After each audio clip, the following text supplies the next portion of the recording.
బ్యాంకులో పోయి 2 లక్షలు 3 లక్షలు లోన్ తెచ్చుకోండి. తెల్లారే ఆనాడే సంతకం పెడతాం, లోన్లన్నీ మాఫీ అయినాయా? ఇట్లా అడ్డగోలు నోటికొచ్చిన మాటలు చెప్పి, ఇష్టం వచ్చిన కథలు చెప్పి అర్రాసు పాడబడినట్ట. కేసీఆర్ 10,000 ఇస్తాడా, మేము 15 ఇస్తాం. పింఛన్లు 2,000 ఇస్తాడా, మేము 4,000 ఇస్తాం. వికలాంగులకు 4,000 ఇస్తాడా, మేము 6,000 ఇస్తాం అనే వరకల్లా మన వాళ్ళు మోసపోయింది. నేను చెప్పిన ఇది మోసంరా నాయన, గోసపడతాము, ఇది అయ్యేది కాదు, ఆర్థిక పరిస్థితి లేదు అని నేను చెప్పిన ఆ రోజే మీటింగ్లలో చెప్పిన.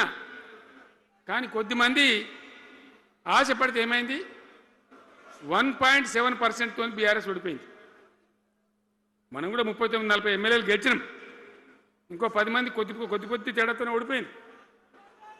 అయితే 1.7% తేడాతోనే బీఆర్ఎస్ ఓటమి పాలైంది. సరే, మంచి మాట. మరి వచ్చిన ప్రభుత్వం పనిచేయాలి కదా, వాళ్ళకు కూడా అవకాశం ఇవ్వాలి కదా. సరే, మన నాన్న వాడవిడ కొంత దుంకులాడినా నేను మాట్లాడలే, నీ బయటికి రాలే, తక్కువ 1-2 సార్లు తప్ప రాలే. వాళ్ళకు కూడా ఛాన్స్ ఇవ్వాలి, అవకాశం ఇవ్వాలి. మనం ఎక్కసంతో ఉండొద్దు, చేయని ఏం పరిపాలన చేస్తారో చేయని, మంచిదే కదా అని చెప్పి అనుకున్నాం. మరి ఏమైతే అంది, ఎక్కడ చూసినా చిల్లర మాటలు తప్ప ఒక్కటంటే ఒక్కటన్నా నిర్మాణాత్మకమైన కార్యక్రమం ఉందా? ఒక్కటన్నా ఏదైనా గొప్ప స్కీమ్ మొదలుపెట్టినరా? ఒక పొదరిల్లులాగా వడ్డించిన విస్తరలాగా తెలంగాణ మీకు అప్పచెప్పింది. ఎన్నిట్లలో నంబర్ 1 తెలంగాణ. మంచినీళ్ళ సప్లైల నంబర్ 1, కరెంటు సప్లైల నంబర్ 1, పర్ క్యాపిటల్ తలసరి ఆదాయంలో నంబర్ 1, రాష్ట్ర స్థూల ఉత్పత్తి జిఎస్డిపిల నంబర్ 1. ఎన్నిట్లలో కేంద్ర అవార్డు రావాలి. అంత బాగా చేసిన తెలంగాణ 2.5 ఏళ్లలో ఇలా ఎవ్వని మాట్లాడించిన రైతులను మాట్లాడితే గొడవ వైడుతున్నారు. నాశనం అయిపోయిందన్న, చెడగొట్టుకున్నాం, మా చెప్పుతున్నాం, మేమే కొట్టుకుంటాం ఓటున్న వాళ్ళు కొంతమంది బాధపడి. ఎందుకు? ఎంత మంచిగా కడుపులో చల్లగదిలో కూడా రైతులకు ఎట్లుండే, ఎంత బాగుండే. కరెంటుకు బాధ ఉండేనా, నీళ్ళకు బాధ ఉండేనా? యూరియా బస్తాలు ఇయ్యే శాతం అయితే లేదా ఈ ప్రభుత్వానికి? యూరియా బస్తాలు కావాలి రాబోయంటే యాప్ పెట్టినే ఉంటాడు. దుకాణంలో లేకపోతే యాప్లోకి వెళ్తాయా? ఈ దమ్ముంటే తెచ్చి దుకాణంలో పెట్టాలి, కానీ ఆ యాప్లు పట్టుకొని తిరిగితే కాళ్ళకు వాపులు వస్తాయి. బస్తాలు మాత్రం దొరుకుతలేవు. నిజమేనా నేను చెప్పేది? యాడ చూసిన ఎరువు బస్తాలు కూడా శాతం కాదు ఆఖరికి. అంతకుముందు కాంగ్రెస్ గవర్నమెంట్ ఉన్నప్పుడు అట్లే ఉండే, పోలీస్ స్టేషన్లో పెట్టి అమ్మిండ్రు యూరియా బస్తాలు. ఇవాళ మళ్ళా చెప్పుల లైన్లు, కాళ్ళకు వాపులు రావాలి. ఆటో రిక్షానికి చెప్తే 10 బస్తాలు వేసుకోరాబోయంటే పొలం కాడ వచ్చి ఎత్తుండే. ఇలా యూరియా కోసం ఇంత బాధన. ఇది ఎంత అసమర్థమైన ప్రభుత్వం, ఎంతగాని శాతగాని ప్రభుత్వం. అన్నిటికీ బాధనే కదా. బంగారం లాగున్న రైతులు ఎంత ఆనందంగా ఉండే.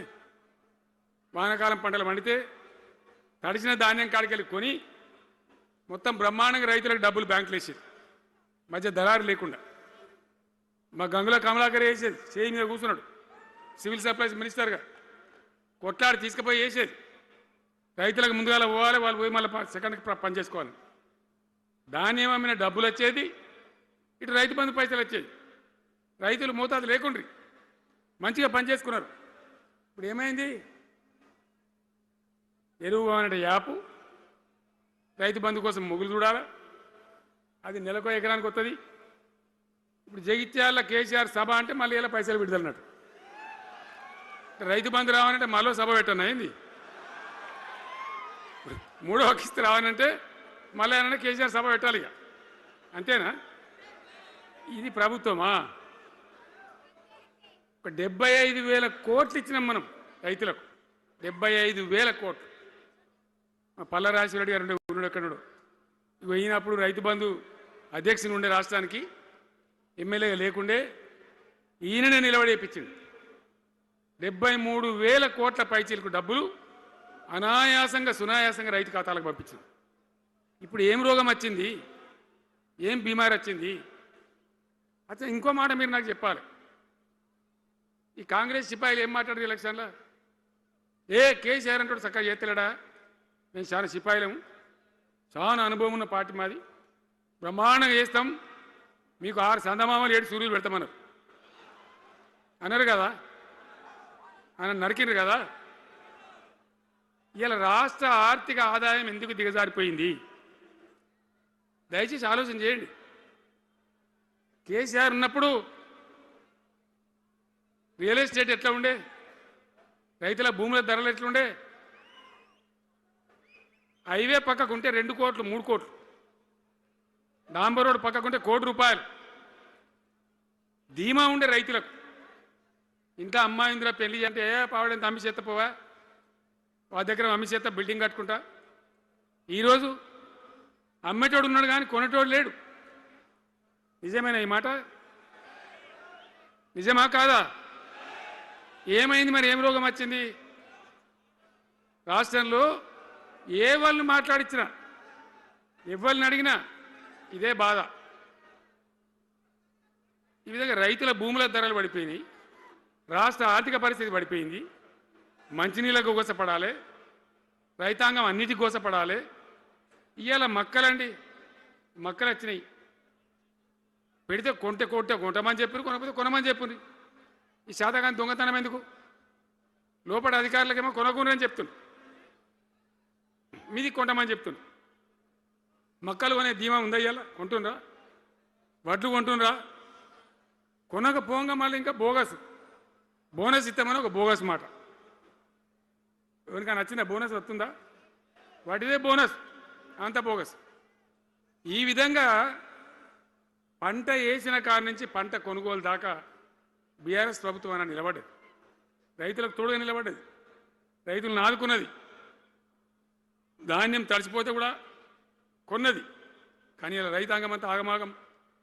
రైతు బంధు ఎప్పుడవుతుందో తెలియదు, ధాన్యం కొనరో తెలియదు, కొంటే పైసలు తొందరగా వస్తాయో రావో తెలియదు.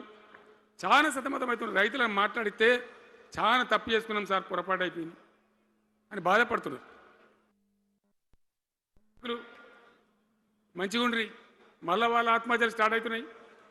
వాళ్ళకి ఇచ్చే ఆర్డర్లన్నీ బంద్ చేసిండ్రు, ఇంకెవరికి వస్తారట కమిషన్ల కోసం, అది వాళ్ళని అవస్థ పెడతా ఉన్నారు. ఉద్యోగులు ఆనాడు మనం 72% ఇచ్చినాం, వాళ్ళు తెలంగాణ ఉద్యమంలో పనిచేశారు కాబట్టి టీఎన్జిఓ అంటోళ్ళు సమైక్య రాష్ట్రంలో కూడా వాళ్ళ ఉనికి పొడగొట్టుకోలే, టీఎన్జిఓగానే ఉన్నారు తెలంగాణ ఎన్జిఓలుగా. కాబట్టి వాళ్ళని గౌరవించి గుర్తించి బ్రహ్మాండంగా 72% పిఆర్సీ ఇచ్చినాం. ఇలా ₹7 ఇచ్చిండ్రా? 7% అని ఇచ్చిండ్రా? ఏమైంది? ఏం బీమారి అయింది? ఎంతమందిని మోసం చేస్తారు?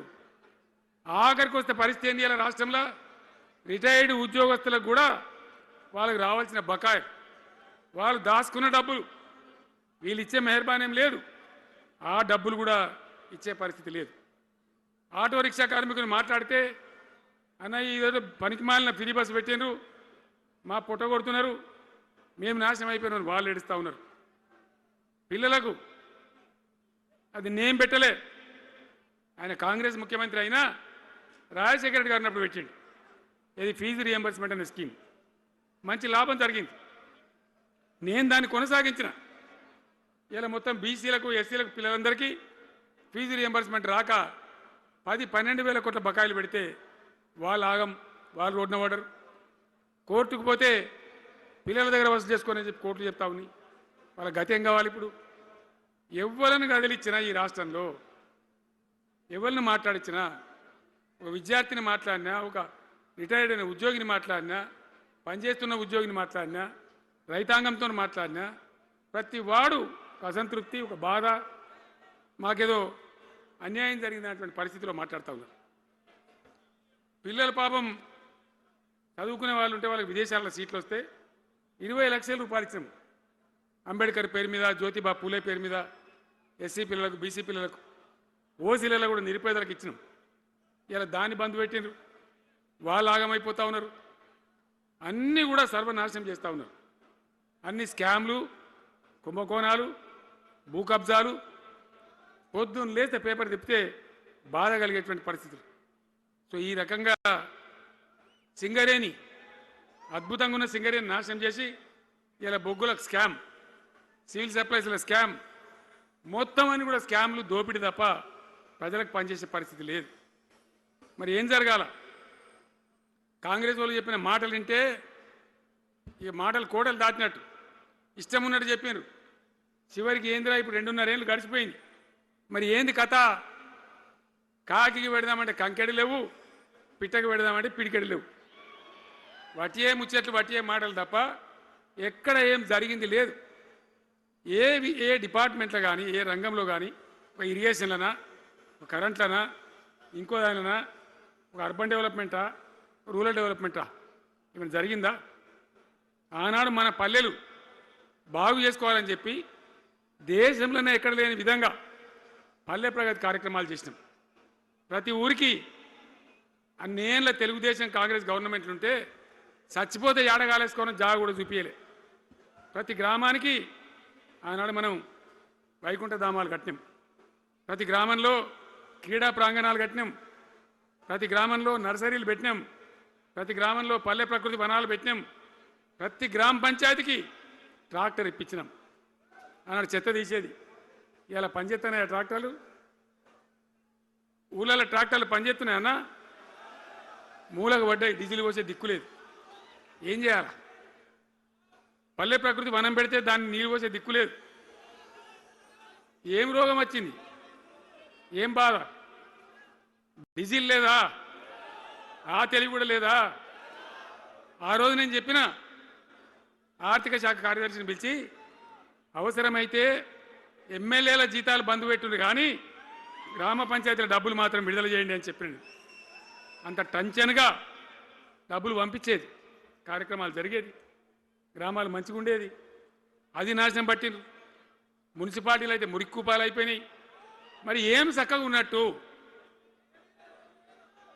ఏం బాగున్నదన్నా?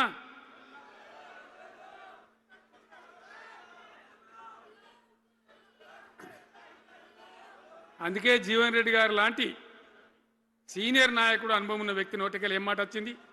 కాంగ్రెస్ పోవాలి, బీఆర్ఎస్ రావాలి. ఎందుకు వస్తుంది ఆ మాట? వటిగానే వస్తుందా? బాధ్యత లేకుండా వస్తుందా?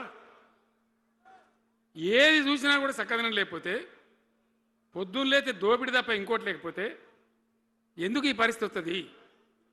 రాష్ట్ర ఆర్థిక పరిస్థితి నాశనం, ఉద్యోగస్తులు ఆగం, రిటైర్డ్ ఉద్యోగస్తులు ఆగం, విద్యార్థుల జీవితాలు ఆగం, ఆటో కార్మికుల జీవితాలు ఆగం. ఎవరు చక్కగా ఉన్నాడు? సంతృప్తిగా ఎవరున్నారు? ఏం జరుగుతూ ఉంది?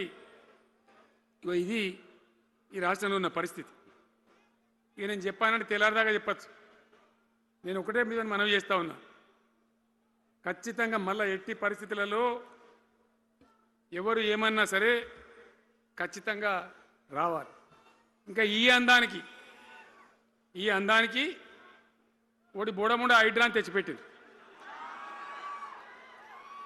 దానికి ఆ హైడ్రాకు ఆ పిసిసి ప్రెసిడెంట్ అని ఉంటాడు ఆయన, కాంగ్రెస్ కమిటీ అధ్యక్షుడు, ఆయన నిజామాబాద్లో పోయి చెప్తుండు, హైదరాబాద్లో హైడ్రా, నిజామాబాద్ కూడా తెత్తాం బిడ్డ, నిజామాబాద్లో నిడ్రా, రేపు జగిత్యాలలో కూడా జిడ్రా అంటాడు. ఇక అది ఏం కావాలి?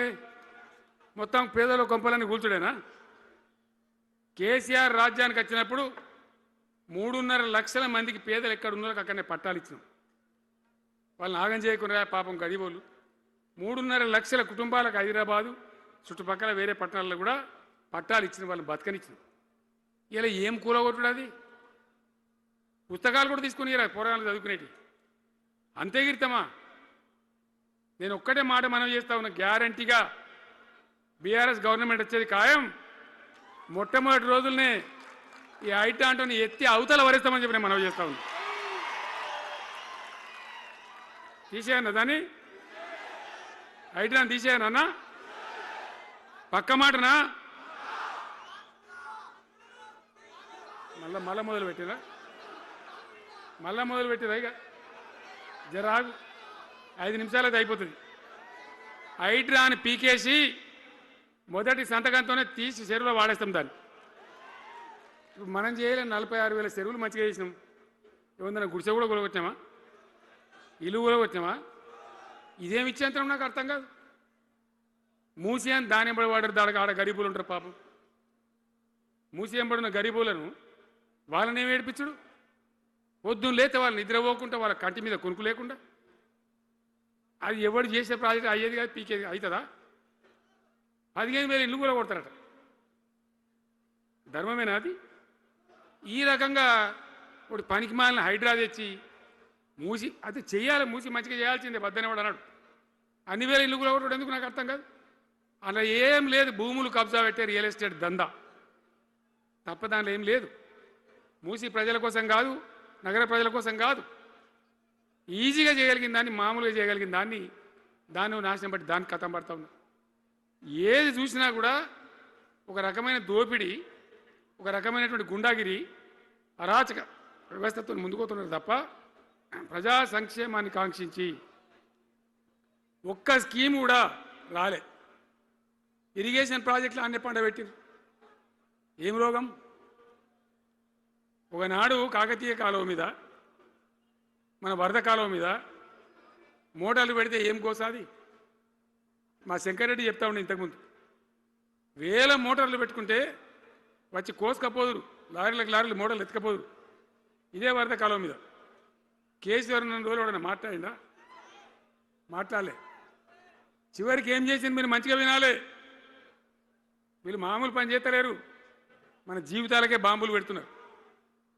ఆ రోజు కూడా నరేంద్ర మోడీ ప్రధానమంత్రిగా ఉండే ఆయన ఏం చేసిండు? కరెంటు మోటార్లకు మీటర్లు పెట్టాలి, నువ్వు పెట్టాలి కేసీఆర్ అని నా మీద ఒత్తిడి. నేను చెప్పిన నా పానం పోయినా సరే, సచ్చినా సరే నేను మీటర్ పెట్టా అని చెప్పింది. పెట్టలే. 30,000 రూపాయలు కట్ చేస్తే నీకు అన్నాడు, కట్ చేసిండు. రాష్ట్ర ప్రభుత్వానికి వచ్చేటువంటి ఆదాయం 30,000 కోట్ల రూపాయలు వదులుకొని కూడా తెలంగాణలో నేను కరెంటు మీటర్ పెట్టనియలే.